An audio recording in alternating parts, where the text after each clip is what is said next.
با نام و یاد خدا، بزرگترین نقاش هستی، داستان امروزمون رو شروع می‌کنیم.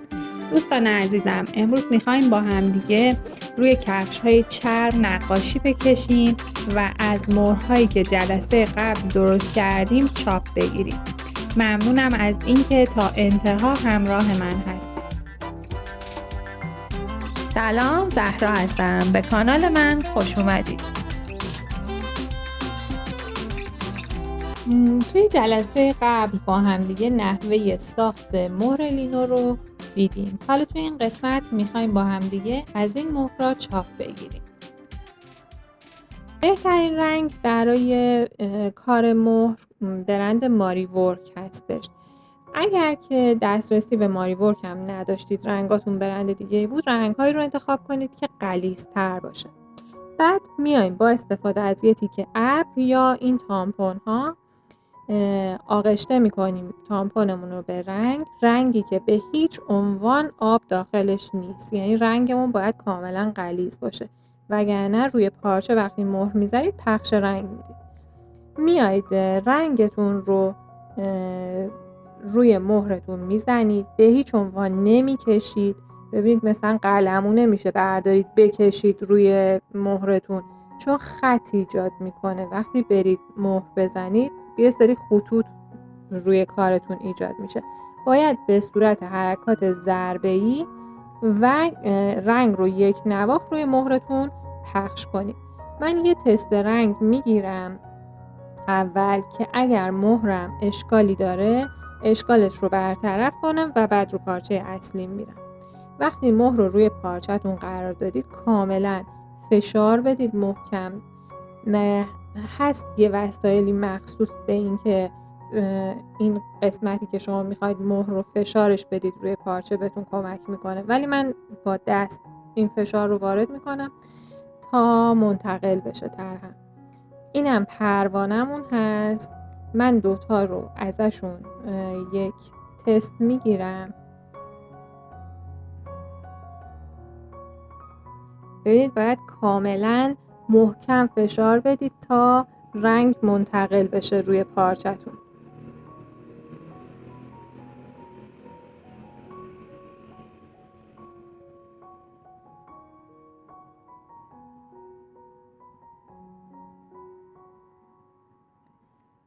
خب ببینید من کنده شدن مهرام ایرادی نداشت، اما الان پروانم کم رنگ داشت. اینم البته یه جور سبک میشه که مثلا حالا شما یه کمی با رنگ کمتری مهر بزنید، ولی اگر بخواید مهر پر رنگ تری بگیرید بعد یه مقدار رنگ بیشتری بذارید.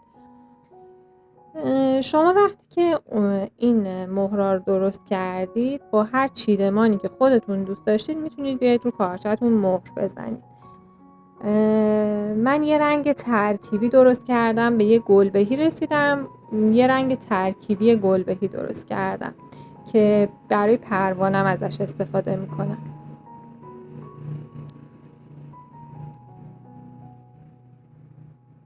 توجه کنید رنگ نباید به صورت تپه‌ای یه جا باقی بمونه، باید کاملا رنگ رو یک نواخت روی مهرتون پخش کنید.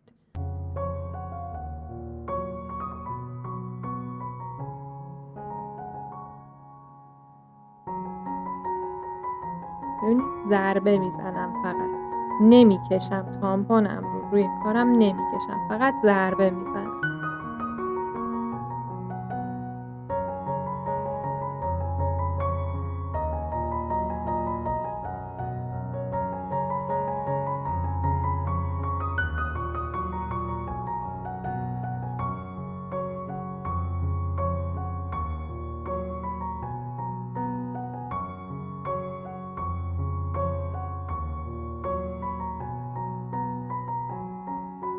اینم یه مدل دیگه از همون پیراهنایی که دفعه قبلی با هم درست کردیم. من یه جفت کفش چرمی مشکی خریدم، خیلی ساده بود و تا حدی پیرزنی.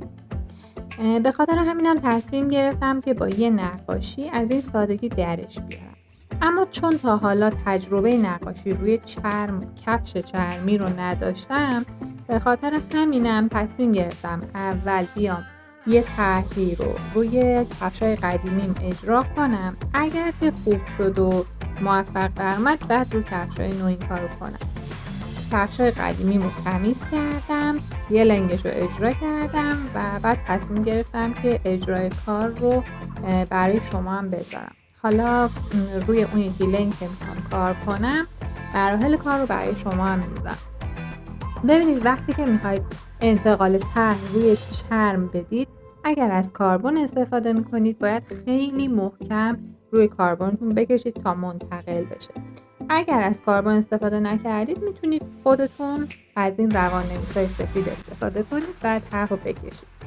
برای کار ما از رنگ‌های اکریلیک استفاده میکنیم. اگر رنگ پارچه دارید و رنگ اکریلیک ندارید، میتونید رنگ پارچه‌تون رو با این ثبات دهنده‌های رنگ که یه جور مدیومه که ماری ورک هم داره استفاده کنید.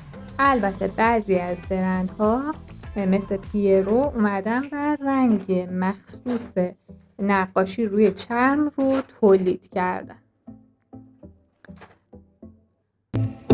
ببینید وقتی میخواید کار رو شروع کنید باید اول تمام طرحتون رو چه میخواید دورگیری کنید و چه داخلش رو میخواید رنگ کنید اول با استفاده از سفید یه زیرساز براش میزنیم، بعد رنگ اصلیمون رو میایم و روی کار منتقل میکنیم.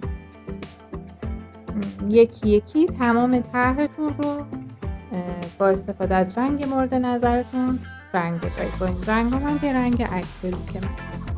وقتی که این کار تموم شد من باز با مشکی هم یه دورگیری کردم که کارم تمیزتر بشه.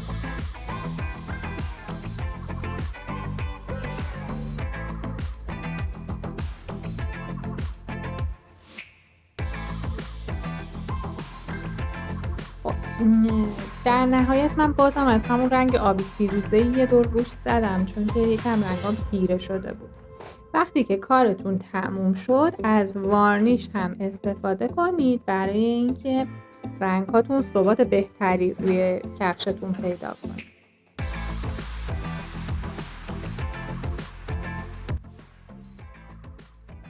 خب اینم شد محصول نهایی اولین تجربه کار روی کفش چرم. این کار به پایان رسید. من وقتی که مهر گلا و پروانه هامو زدم احساس کردم کارم هنوز یه چیزی کم داره. وسط گلامو زرد کردم، یه مقدار دایره های سبز اضافه کردم و در نهایت با استفاده از رنگ های سیلک که بسیار رقیق هستن زمینه کارم رو هم رنگ کردم. پایین کار رو هم از مامانم خواهش کردم یه نوار قلابافی برام بافتن و به پایین کارم متصل کردم.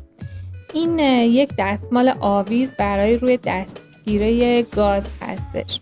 امیدوارم که از دیدن ویدیو امروز هم لذت برده باشید. ممنون از اینکه تا انتها همراه من بودید. روزگارتون به نیکی. خدا نگهدار.